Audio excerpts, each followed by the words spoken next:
Bonjour les amis, j'espère que vous allez bien et que vous êtes prêts pour apprendre une nouvelle expression.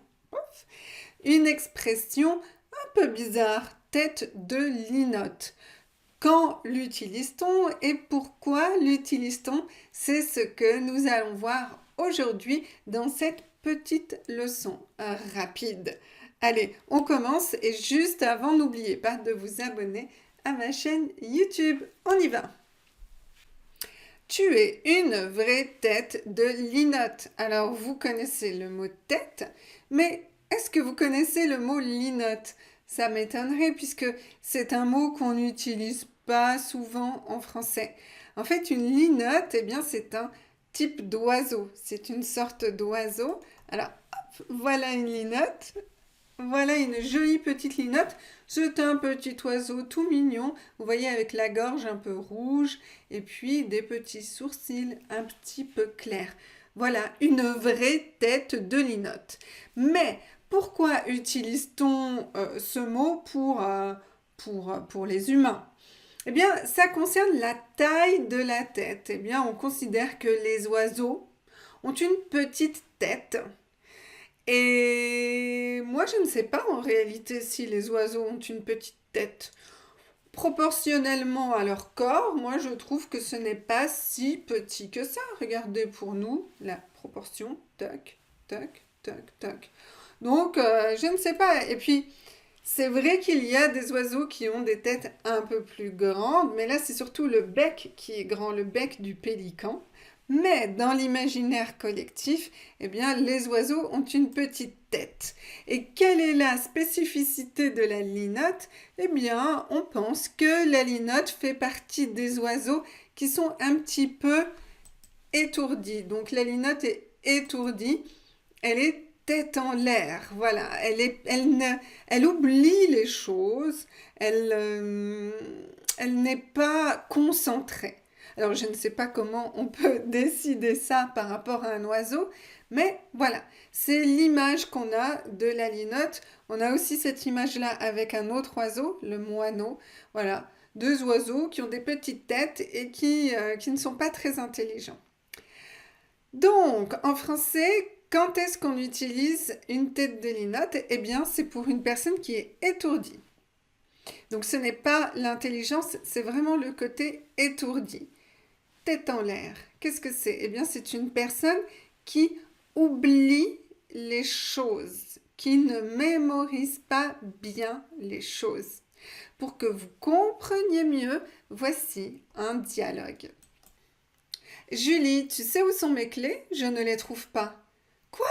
C'est la 3e fois en 2 jours. Tu es vraiment tête en l'air. Oui, et toi tu es une vraie tête de linotte, car tu oublies tous tes rendez-vous et c'est toujours moi qui dois te les rappeler. Ok, chacun ses défauts, personne n'est parfait. Voilà, donc arrête de me critiquer. Alors, où sont mes clés? Voilà, c'est intéressant ici parce que vous pouvez voir qu'il y a une petite différence entre être tête en l'air et tête de linotte.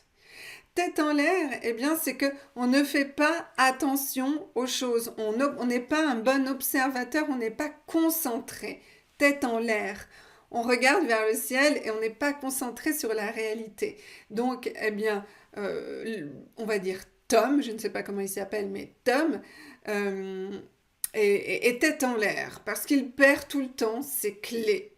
Il n'est pas concentré, il ne sait pas où sont ses clés.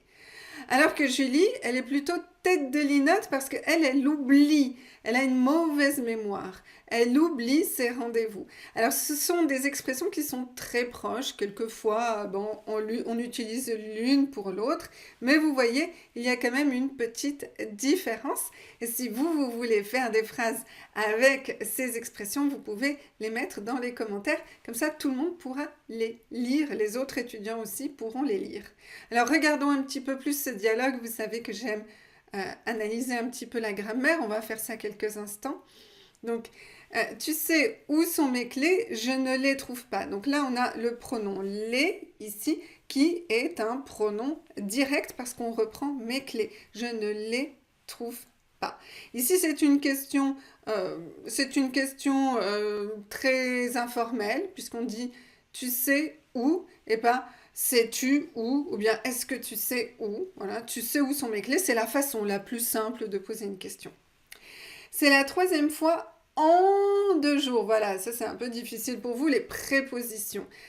Donc, pendant les 2 jours, il a perdu ses clés 3 fois. Mais vous voyez, là, c'est un peu lourd de dire ça. Donc, on va dire la troisième fois en 2 jours. Ok. Ensuite, eh bien, quelque chose d'intéressant. C'est toujours moi qui dois te les rappeler. C'est moi qui. Ça, c'est intéressant pour insister, pour mettre en valeur la personne qui doit faire l'action. Eh bien, on va utiliser le pronom tonique. Moi, c'est toi qui dois faire ça. C'est lui qui doit faire ça. C'est elle qui doit faire ça. C'est nous, pas vous, qui devons faire ça. C'est eux qui doivent faire ça. C'est elles qui doivent faire ça. Alors, normalement, au pluriel, on devrait dire ce sont elles qui doivent faire ça, ce sont eux qui doivent faire ça. Voilà, ça c'est le français correct, mais c'est vrai qu'à l'oral, quelquefois, on va dire c'est elles et c'est eux, même si c'est le pluriel. C'est pas l'idéal, mais on comprend dans le contexte de toute façon. Et puis, autre chose que je voulais vous montrer, eh bien, c'est la négation avec personne. Personne n'est parfait. Donc là, vous voyez, on a le mot, hop, je vais vous montrer. On a le mot personne ici, et puis ensuite, on a le ne de la négation. Personne ne, c'est une négation pour dire qu'il n'y a pas de personne, qu'il n'y a pas d'être humain qui est comme ça. Personne ne. Voilà.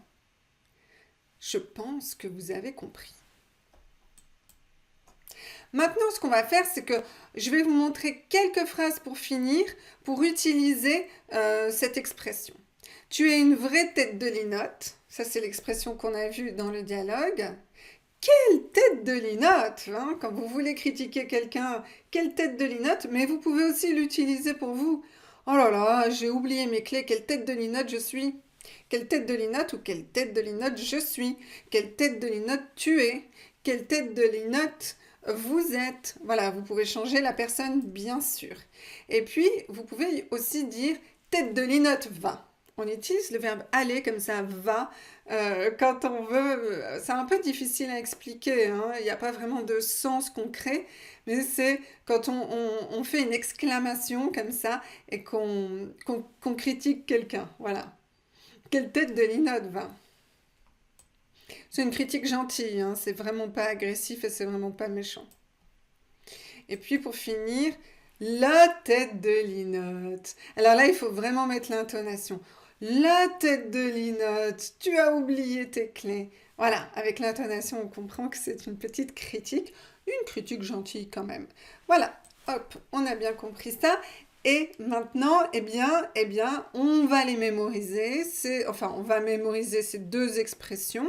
Et puis, on va faire des phrases avec pour être certain de bien les mémoriser, de ne pas les oublier, de ne pas être une vraie tête de linotte. D'accord? Ça, c'est très important. Quand vous regardez des vidéos sur YouTube, eh bien, je vous conseille de prendre un cahier, un stylo et d'écrire pour mémoriser ce que vous regardez. Autrement, eh ben, tout s'en va. Hein. On a un cerveau comme la linotte, hein, pas très efficace quelquefois parce que voilà, personne n'est parfait. Voilà les amis, je vous souhaite une excellente journée. Abonnez-vous à ma chaîne, allez regarder mon site web pour voir ce que je propose en plus. Je vous souhaite une excellente journée et je vous dis à très très bientôt. Ciao ciao.